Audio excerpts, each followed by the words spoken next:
By the way, our Sabbath versus Sunday video is up on YouTube right now, and I also have a few new items for my bookshelf! But enough of that! Let's get to why you're here. Matthew 11:3 and Luke 7:19, John the Baptist seems to have a crisis of faith and sends his disciples to ask Jesus, "Is it you that we wait for, or do we look for another?" Pretty clean cut and dry, right? I mean, he's literally sending them to ask if Jesus is the Messiah. Or is he? There's obvious connotations of doubt.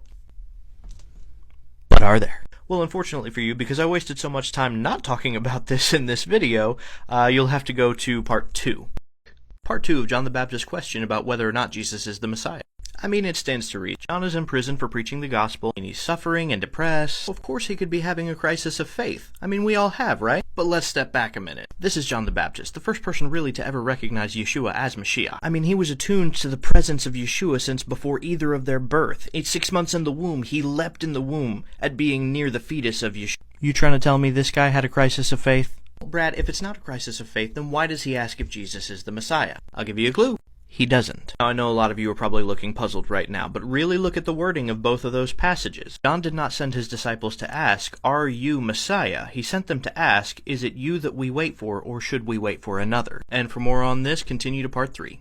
In my last video, we discussed the question that John the Baptist sent his disciples to ask Jesus. Is it you that we wait for, or should we wait for another? I insinuated that this was not a lapse in faith, and John the Baptist wasn't asking if Jesus was or wasn't the Messiah. But how? Wasn't the Messiah the one they were waiting for? Well, that depends. Which one? Pardon me? Which one? Which Messiah? There's only one Messiah. Well, not according to John and not according to Judaism. You see, when examining the prophecies about the Messiah, you'll notice an inherent contradiction. There are some, like Isaiah 53, that reference a suffering servant, and there are other passages like Isaiah 61 that make Messiah out to be a conquering king. Logically, it would seem that these two couldn't be the same person. It was understood that there would be two messianic coming. First Messiah would be the suffering servant. They called him the son of Joseph, referring back to the Joseph of Genesis, who was a suffering servant. Second would be the conquering king, who would liberate Israel and return her to her former glory. This one they called the son of David. Now, with this understanding, I want you to again consider John's question. Is it you that we look for, or should we look for another? And then continue on to part 4. In my last video, we discussed the two offices of Messiah, the conquering king and the suffering servant, and how they pertain to John's question to Jesus about whether or not he was who they were looking for. You see, at the time, Israel was under Roman rulership. They were in exile, they were suffering, and they were looking for a king who would liberate them. And at this time, it wasn't theorized that the two offices would be fulfilled by one person. Later on in Jewish history, the Gra posited the idea that the two offices might be two sides to the same coin. Be that as it may, John's question is not inquiring whether or not Yeshua is Messiah. He's asking which one he is. And interestingly enough, the answer that Yeshua sends back to John insinuates that he's both. See, John's question wasn't really coming from a position of doubt, and even if he was depressed, I'm sure Yeshua's answer gave him hope.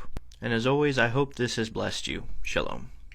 Bonus part 5. Now that you understand the two offices of Messiah and the difference between them, to all my Christian friends, I've got to ask you to stop telling Jews that Jesus is the Messiah. Not because I disagree with you, but because your words are coming up against a language barrier. See, to a Jew in Hebrew, there is a big difference between Messiah and the Messiah, or Moshiach and HaMoshiach. The words the Messiah are directly indicative of the son of David, the conquering king who would restore Israel. When you tell a Jew Jesus is the Messiah, he looks back at the prophecies concerning the conquering king and goes, "No, Jesus didn't do any of that." And you can't really tell them that they're wrong. Even if you and I believe that he will accomplish those things upon his return, the best way we could phrase that is he is not the Messiah yet. The best argument that can be made about Yeshua when he walked the earth is that he has fulfilled the office of Messiah, son of Joseph. If you're a Christian, I still probably wouldn't argue that point with a Jew, and I'll explain that in another series.